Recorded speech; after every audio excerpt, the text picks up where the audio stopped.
Good evening and welcome to a brand new show that I'm super excited about getting rolling. And we're hoping we can get some viewers to come along with us as we grow this show and keep you informed of what's going on at the State House. And in the intro there, it said we have hot topics. On this cold day, we need some hot topics. That's for sure. And if you're wondering when coming soon is, well, it's tonight. We have our first pilot show. We're going to say this is our pilot show where we're going to come on here. I'm going to bring Jim on directly, the star of the show. I'm going to bring him on right now, and we're going to say, Mr. Merritt, how are you this evening? I'm well, John. I'm really thrilled that we're going to have this show every Thursday night, 52 weeks a year. And we're going to talk about the hot topics of the day at the State House and in politics in general. And I kind of consider this a common sense show. We'll be talking about right and left and Republican, Democrat, and I'm just thrilled that we're going to have this show every Thursday night at 9:00. So you're saying we could have Democrats on this show? Oh, of course. Really? Course. Oh, okay. Yeah. And you said common sense. Well, that's going to rule me out. But hey, I'll ride along with you. I'll ride along. Well, I'll get in the back seat. The whole idea is talking about stories and talking about the issues of the day. And I like the common sense lane. I like the idea of working with people and making good law, making good sense about really the political world that we live in. Which there's still a lane there to talk about a sane view of politics. Yeah, so I mean, speaking of that, it seems like we've just got so much division these days. I mean, do you have an idea of how we might be able to bridge that? I think this show could be a good example of that. I mean, like I said, we could even have a libertarian on here, right? Of course, and that's what I think. That's when you and I started talking about this effort. I think one of the ideas, one of the factors was to be bipartisan, to be nonpartisan, and talk about issues people care about and the detail that you don't see on social media or in the the regular media of a newspaper or radio station. And I think there's definitely a lane, a place in the media for this show, and I couldn't be more excited about it. Yeah, so it's gonna be, and I'm gonna learn. That's one thing about doing the other shows that I do. I learned so much just from doing the interviews, and it really broadens my limited horizons and the culture here and all that. But so I'm gonna be really excited because you've had like 30 years experience in the Senate, and man, I tell you what, you've seen them come and you've seen them go, and you've seen how the sausage is being made behind the scenes, and I'm excited to be able to talk about that with you. And so we're gonna bring this to you live. So if you're a viewer, you could put a question in the chat, and I'll give you an example of how that works. So you come up here, and this is my StreamYard thing. So that little duck would be your picture, and then you would have your comment down there, and then we might even place Stump Jim Merritt, which I know is going to be hard to do, but I know we'll have people that try. So that's okay. But that's getting a behind the curtain look at the State House and what's going on. Now, were you down there today at the State House? No, I wasn't, but it was an exciting day down there. They had everything from solar panels to a discussion on healthcare to Senate Bill number 1 that deals with mental health. And I think they had a really good, informative day, and many people came to the State House and visited with their legislators and learned a little bit, hopefully. Yeah, so I saw Julie McGuire. I was at a Southside GOP, and I saw her, and I said, "How you doing?" She said, "I'm tired." Yeah. She's like drinking out of a fire hose. I mean, my first few days doing this thing here, I'm tired. And she had her sweatpants on. She was done. Interesting. Julie probably doesn't say this very much, but she was my intern many, many, many years ago in the Indiana Senate. And I'm very proud of her becoming a state representative. And she understands the South Side of Indianapolis so well. And I think, she has to be drinking from the fire hose, being in there, 3 weeks now. And she's going to be an outstanding public servant. Yeah, well, see, there's some of your some of your fruit from your labor. Yeah. It's always good when you get to be our age with this. I didn't get this gray hair, and you didn't get that gray hair from making really great decisions all the time. But it's always good to see when somebody comes up through the ranks, and we'll see what she could do, because she was talking about her bills being a man. It's like, and she seems like a really organized person. So this has got to be. She's bright. She's bright. Scrambled. I'm very proud of her. She's going to be an outstanding state representative, and somebody that you and I will look to for leadership in the state House of Representatives. Yeah, I was going to ask her where her seat was, because if I know it's how do they, the order is. How do yeah, they do it's the order in there? she's in the back. I was going to say, the back. The back of the bus. Mm-hmm. So that would be probably Cindy Kirchhoffer's old seat, sort of. Yes. Okay, yeah, because she was on the back row, I believe, right? If I remember right. And that seat has moved around a little bit with the redistricting, but I'm really looking forward to Julie's success, because I know it's going to happen. Yeah. I think she's in her listening and looking mode here and all that. So we're hoping to be able to get some guests on here and put them on the hot seat and ask questions on that. So we're going to talk about how the show's going to go. I mean, this is going to be a show that's going to be informative, and hopefully we can make it entertaining. I mean, it's like sometimes writing bills is like watching the paint dry and whatnot. Oh yeah. Hey, we're gonna at least use some fluorescent colors on the paint and see if we can't make it exciting. But hopefully we can put the detail into it and make it come alive for people. Yeah, and I'll be interested to be able to ask the questions. And one of the examples we were going to talk about was which bill was the safe? Yes, it's the Lifeline law. Lifeline, okay. And we can talk about the safe haven law some other time, where you can drop your baby off at a hospital or a police station, and they now have safe haven baby boxes to make sure the babies are safe. But tonight we were going to talk about the Lifeline law. Yes. And it's John is 10 years old right now. Is that old? Yeah, that old. And we meaning all of us, have saved so many lives. And the essence of this piece of legislation back in 2012 was there were six student body presidents that came from various places, colleges in the state of Indiana, and they wanted a almost like a medical immunity law, where they had friends who were suffering from some sort of over-serving of alcohol, and they would call the police, and then all of a sudden everybody at the party is liable and liable, and they could arrest everybody. And they wanted some sort of law that would save lives and also encourage people to call. And so we wrote the law that the six students, among a couple others, wrote the legislation where if you're in a social atmosphere and one of your friends has been overserved, that you can call. And now, because of Kelly Mitchell in her direction of 911, you can text 911 in all 92 counties. Kelly Mitchell obviously is the outgoing state treasurer, and you can text 911, call 911, and kids don't call anymore. And everybody my kids don't. No, they don't. And everybody at the party can stay and cooperate. And this is a new concept. At the time, I had kids.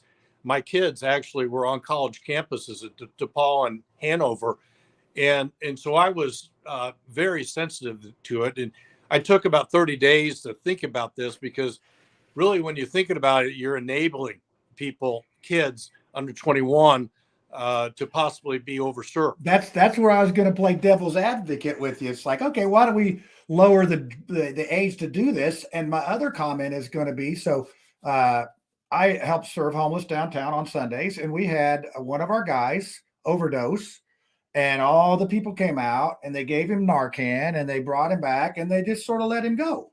Yeah. Now this guy later on, he actually stabbed a woman to death down at the library about 2 months later.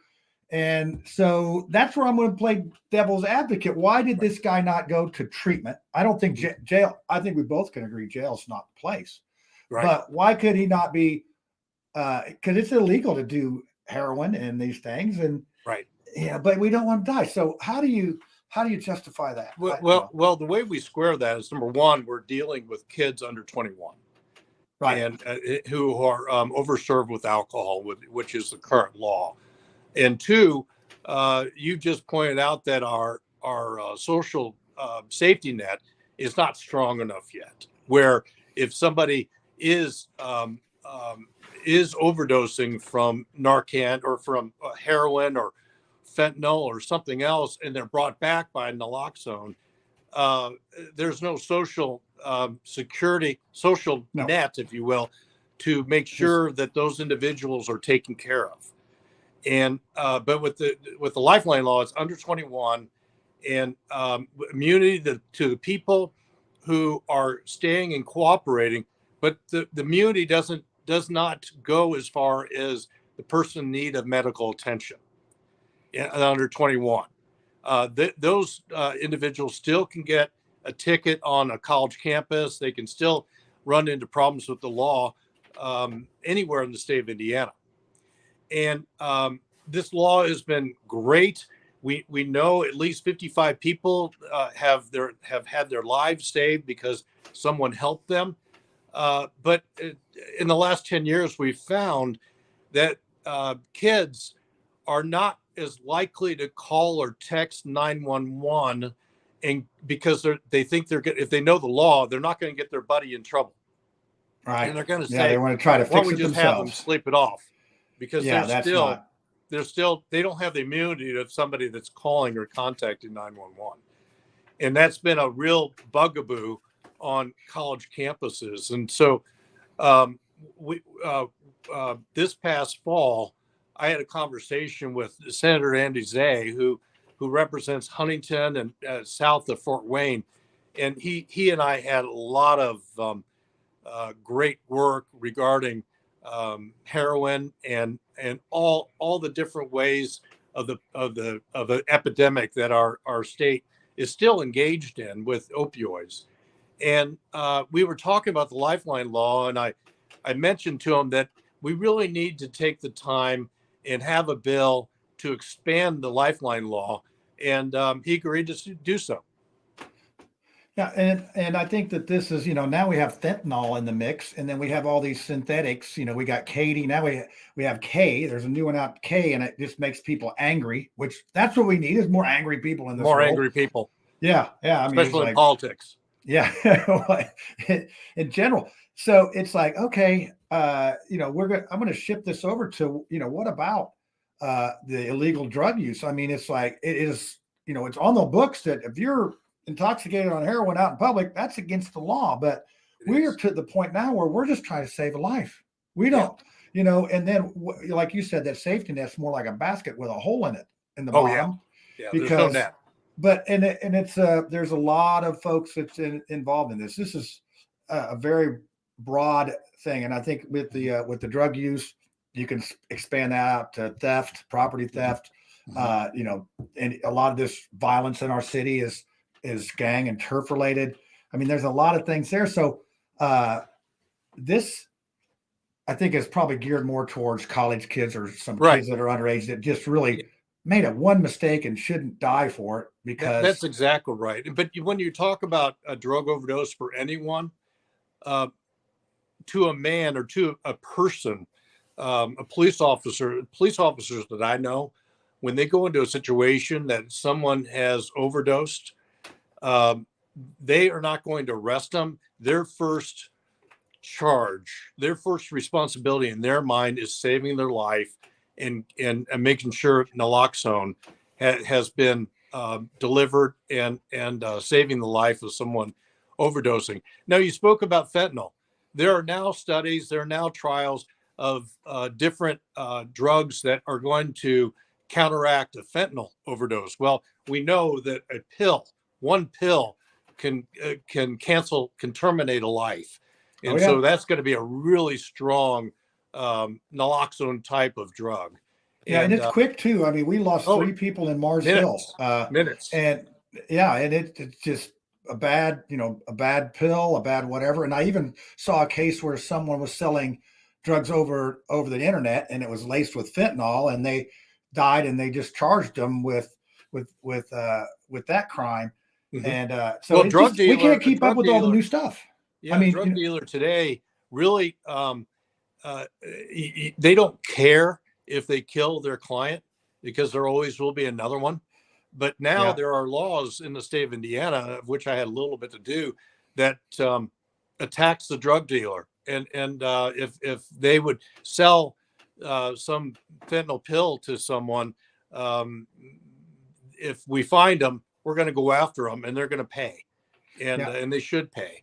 and that's Uh, and, a little bit like the chicken and the egg thing. Okay, so you take out all these drug dealers, you're going to have a bunch of addicts that are jonesing that are going to be So which do you what? How do you do that? And and I live in a neighborhood that's underserved, and we've gotten some better, but we still have. I mean, there was a time there when the stimulus checks came out, we had an ambulance for 2 weeks on Lion Street. Mhm, It mhm. was that they were spending they were rich, they were spending their money on these drugs and having problems. And I mean, to me, this is just such a hard thing to tackle. I It's don't know. very difficult. I dropped off some food around Christmas time to one of my favorite food banks, and and the lady that runs it, Rachel Cooper, told me that she has 50 drug dealers in her neighborhood, and it's just they're not going away, and they're making money, and they're killing Yes, their clients, there's and a lot of but money in it, and yeah, there's no money in arresting them.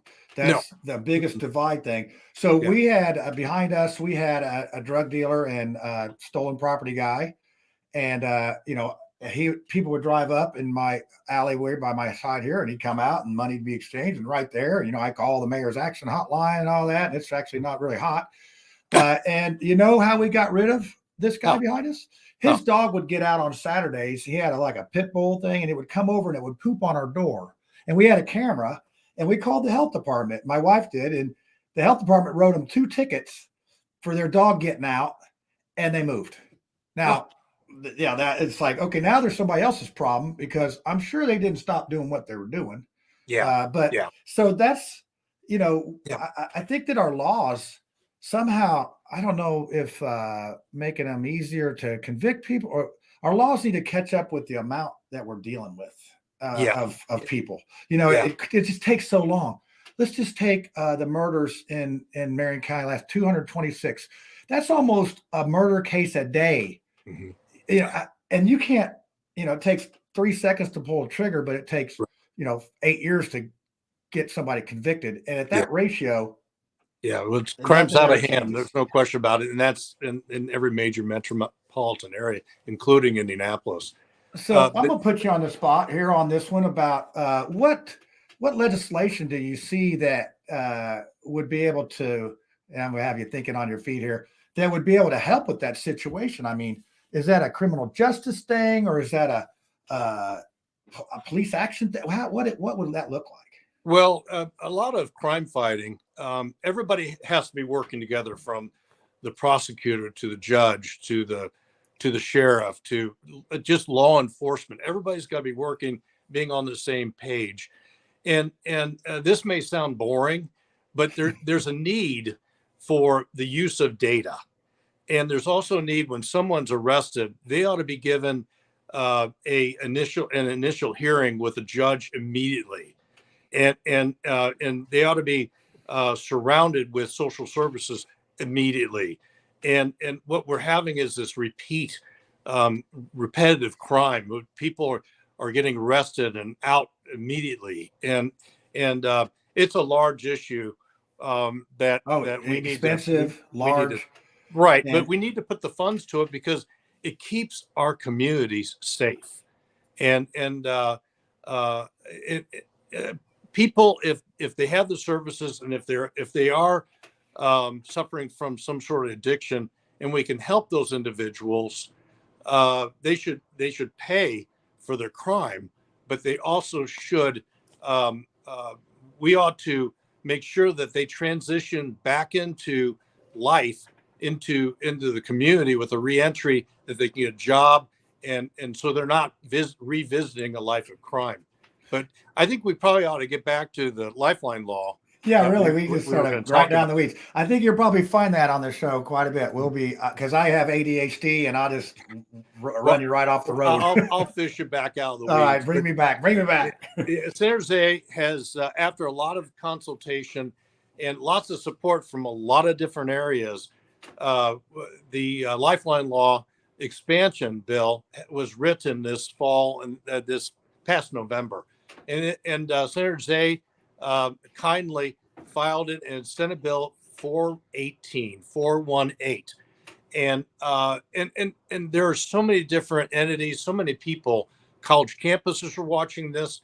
Our friends at the Indiana Youth Services Association are watching this because they've been a great partner for me in the last 10 years in spreading the word about the Lifeline Law. John, if we have great law, Nobody it's not really knows. great law unless people know about it. Right. And I want to stop you for 1 second there. We have one of our guests on here, Robert. Hey, I want to welcome you to a new show with Jim Merritt, and we're going to be tapping into his vast experience down at the State House and just a brilliant mind as far as way around bills and all that. So, and Jim's going to be the star of our show. I'm just going to be tagging along and asking the questions, and so that's what we have going on. So, we're going to keep building this, and eventually we will have our own network. But right now, I'm going to run it through the Mouthwash thing. So I appreciate the viewers from Mouthwash coming over to a little more serious show, but we still want to keep it entertaining. And yes, I know that we will. We'll do our best to make it. We'll do our best. Mm-hmm. I had a question, but it's okay. It was not that important. So, we're discussing Senate Bill 418, and Senator Zay has filed that. What happens in the legislature now is that Senator Bray, who is the president pro tempore of the Senate, he assigns it to committee, and he has assigned it to the Criminal Courts Committee that is chaired by Senator Aaron Freeman, who represents part of Indianapolis. And hopefully soon, Senator Freeman will schedule the Lifeline Law bill expansion,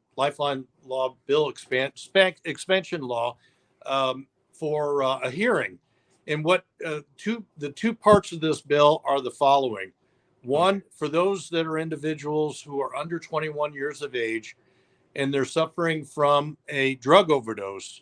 And as we know, the Lifeline Law just deals with alcohol. Oh, okay. And So the current law is that way. Okay. Right. We're expanding the Lifeline Law for those under 21 who are suffering from an overdose, and police come on the scene and they rescue this individual. They have immunity. They are not arrested because they have an overdose from drugs. Making a bad situation worse. So we don't want to make a bad situation worse. Exactly. And hopefully they will be extended a lifeline, if you will, with services because they have overdosed. And Justin Phillips with Overdose Lifeline has done a terrific job of spreading naloxone around the state, and she's really the reason why just a reason why I was so involved with the epidemic. So with the Lifeline Law bill, Senate Bill 418, we're expanding it from just being overserved with alcohol to a drug overdose and immunity from that. But as well as in the Lifeline Law right now, those individuals who are suffering from being overserved with alcohol, they do not have immunity right now. So if you're at a party and you've been overserved, a lot of times your friends aren't going to call or text 911 because they don't want to get you in trouble. I don't want to get my buddy in trouble. We're going to have that person sleep it off. And so what we're doing is allowing those that are at the party, call, text 911, and they now have immunity. But with this new bill, the individual in need of medical attention will have immunity. So the two parts: immunity for a drug overdose under 21, and immunity for the individual that is having needing a medical attention. And those are the two parts. Yep. So what do we need to do to help get this pushed through there? You got some senators to call, or what do Well, some I House think people? I think dropping Senator Zay an email at the State House, thanking him for sponsoring the bill and wishing him good luck in getting a hearing for this legislation is a good start. What Now, committee is that going through? it's the Criminal Courts Committee in the Okay. Senate. Okay, well, And that what seems right, because I know sometimes they go into places you're like, hey, what's it in there for? But Right, so and this criminal is where court the committee. bill back in 2012. Not only did the six school body presidents help me write the bill, they came in and testified on the bill, and they went to visit individual senators, and it passed with 0 votes, no votes in committee. It passed with 0 votes on the floor of the Senate, and then the same thing happened in the House of Representatives. 0 no votes in committee and 0 votes, no votes on the House floor. And then Governor Daniels, then Governor Mitch Daniels, signed the bill, and I was so pleased that all those kids who helped me with this legislation and really played the key role in it were at the bill signing, and now we want to replicate that. We want to make sure that people are safe, and there's no reason why you shouldn't contact 911 because your buddy is suffering from an overdose or being overserved at a party with alcohol. Well, I'm sure that, things have changed. So you went to IU, we're about the same age. I went to Ball State, and, people might have been overserved, but it seems like this is something that over the time has gotten worse. It is something that's got, and I know that my fraternity, you're a Fiji. What? No, I was at SAE. SAE. Okay. SAE. Mm-hmm. SAE, sleep and eat. Okay, I got you now. Lambda Chi Alpha, the best in the world. But actually, we had an overdose. This law would have probably saved this young man's life. He drank too much. They put him in the bunk, and he passed away. Part of the settlement with our fraternity generally was that we will not have any keg parties. So but if you listen to Kenny Chesney, who's a Lambda Chi from Tennessee, after 1989, he's got a song called Keg in the Closet. And I'm like, okay, you guys are breaking the law, and you just told everybody you're breaking the law. Mm-hmm. So, but this would be one of those examples that we could have called somebody instead of let them go up in the rack and mm-hmm. pass away. And right. We passed the bill in the 2012 legislature, and August 3rd, August 4th, a young man by the name of Brett Finbloom lost his life because of being overserved at a party. And from then on, his parents have been teammates of mine. And I stopped counting at 50 schools, middle schools, high schools, colleges that I visited with the Finblooms. Dawn Finbloom was with me all the time, and we raised money to deliver the message. And Big Red put big stickers on bottles, and you're right, it has gotten worse because people aren't drinking beer anymore. They're getting the handles, and they're drinking straight whiskey and drinking a lot of it, John. And that can get so you you're fast, right. It has gotten worse. Yeah, and and I just think that there's just so many different things. I mean, I imagine I'd probably been in more trouble if there's all this stuff that there's out today. It's something. But you mentioned the Narcan, and we're actually going to have one installed on our art center. And it's that same situation. And also we had this needle exchange, which was sort of controversial because people are like you said earlier, enabling, or but I'm really tired of finding needles in my yard, in my driveway of the art center where kids come, and that now, that's gotten better over the years, but we still have a ways to go. I'm sure our audience would be surprised to know that I authored a needle exchange bill in the Senate.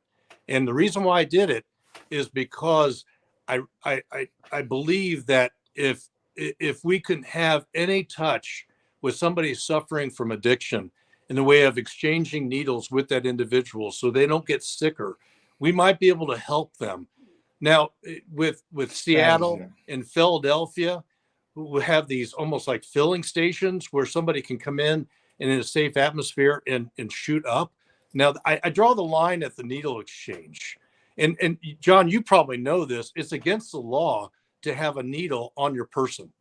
And Yeah, it's enforcement is the. I mean, we have a lot of laws that aren't really enforced, right. and And it's to me, kind of it's like, well, why do we have law? counterintuitive.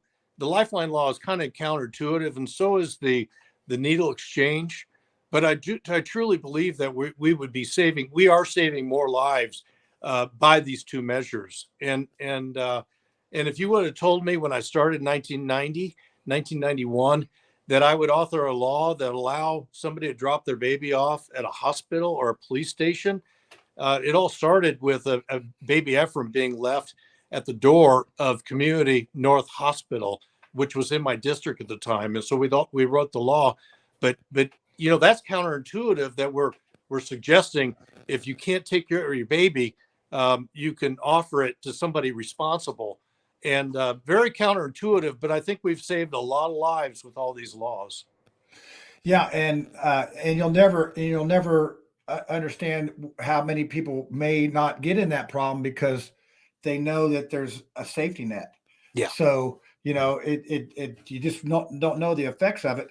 And I because it's would all say, anonymous, John. yeah, It's all anonymous. oh yeah, So, they just so no cameras, in no. lots of these laws that we make that are counterintuitive, we give them the idea that no one will know because they'll come forward if no one knows.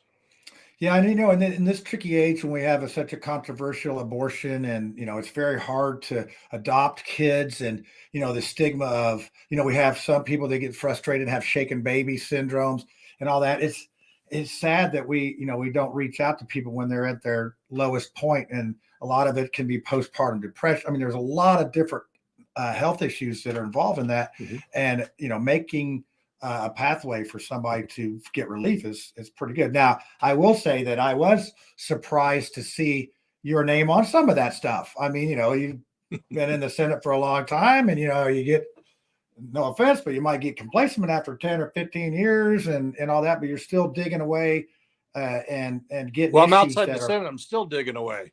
Well, I mean, that's what I mean. But yeah, that's what I'm still digging away. Yeah, I'm not going to take your shovel. That's not my job here. I just. Well, this show's offering me a shovel, and, Yeah.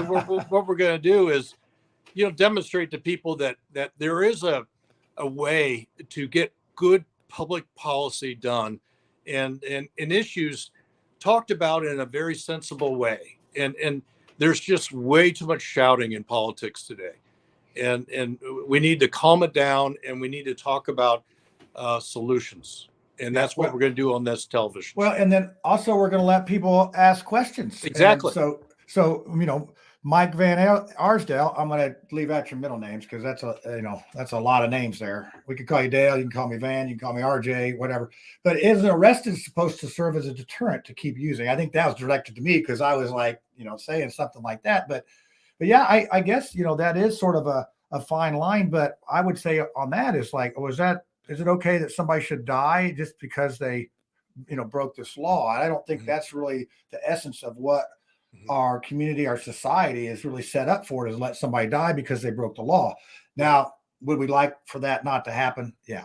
Yeah. But in my last years in the Senate from 2015 to 2020, I had several people come up to me and say, I really appreciate what you're doing.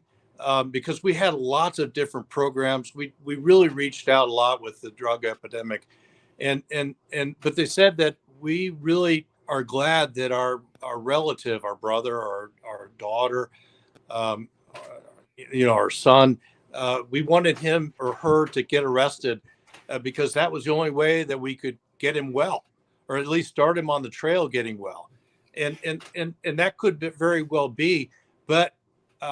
If we're going to do that, and we're going to make sure that people actually have the services, so they're, number one, they're safe, and two, we are safe when they come back out. yeah, and I think that jail's not the place for it. I mean, I think everybody can agree with that. Yeah. but I don't really see any movement for treating. So we Yeah, have John, with incarceration, we'll be talking about this in further shows. We have to change our approach to incarceration to, number one, people have to be there to pay their debt to society, but we also have to. We can't just warehouse human beings anymore. We've got to no. have a transitional health care, a reentry into society that will make them safe, will make them productive to society, along with making us safe. Yeah, and I want to dig into that one, but I know we're going to try to keep these shows straight. But one Absolutely. last thing, I'm going to let my wife. She does a Do Something Indie, and she had Linda Zanako. I never could say her name, and Monica. I don't remember Monica, but Monica's the baby box person. She's Right. And then He Knows Your Name is Linda Zanako. She's going to kill me. I butcher her name every time, but I haven't made up any words on this show yet. So And Monica's done a great job. Yes, and she's and these are passions for these people. Actually, Linda had the service for the 172 people that were cremated, and some that were all nobody claimed them, Right. so they had no loved ones. And that's one of the things that breaks my heart when we're with our homeless friends. Mm-hmm. They die, and sometimes they have to call us when they die for somebody to identify them at the morgue, and it breaks your heart that somebody dies alone. I mean, it gets me. And I could see this John, with this lifeline. With this lifeline law, it's the same way. You see somebody that's dying that made a mistake. They drank too much, and then they put them in a bed to sleep it off, or they take them to a bus themselves. stop. They take them to a bus stop, and they call 911 and leave them at the bus stop. I mean, people panic. Well, it's like leaving a baby in a dumpster, and that's what got Monica started. She, somebody left, and nobody claims. And a lot of times, if they go to the hospital and the baby's born still, they don't go back and get the baby. Dumpster babies. Yeah, that's what happened with baby Ephraim at Community North Hospital. That's how we started the law. But let's end this with a positive note. Okay. Things are going great at the State House. Today was Health Day. We had a great mental health bill, Senate Bill 1, passed committee, and they're working on the budget. John, I feel good about the legislature. I'm worried about reassessment and taxes, and we can be talking about that in the future. But this show is going to hopefully make the day for people when they watch it on Thursdays at 9 a.m. And 9 a.m. Wait a second, really I don't get it. It's 9 p.m. Not 9 p.m. Yeah, I put that on LinkedIn, and it's 9 p.m. A friend of mine and I edited the post, but 9 p.m. on Thursdays. Yeah. So I'm looking forward to this, and we've already gotten off topic and talked about other things, but I want to say they were sort of related to what we were talking about, and I think that this is going to be fun. And I'm going to be continuing to add to the show with pictures and backgrounds. And, we'll probably add a segment here if we, run into somebody that fits in. So we just appreciate the viewers that tuned in tonight to see this. And I think we did okay for the first one. And the next one's going to be even better. It will be better. And I don't even have an exit thing made up yet, so we'll see what that looks like in the future. But and we might have a guest next week. We try to scramble somebody together.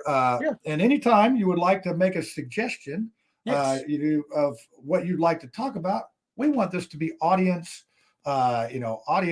participation. So if you have a question, audience participatory.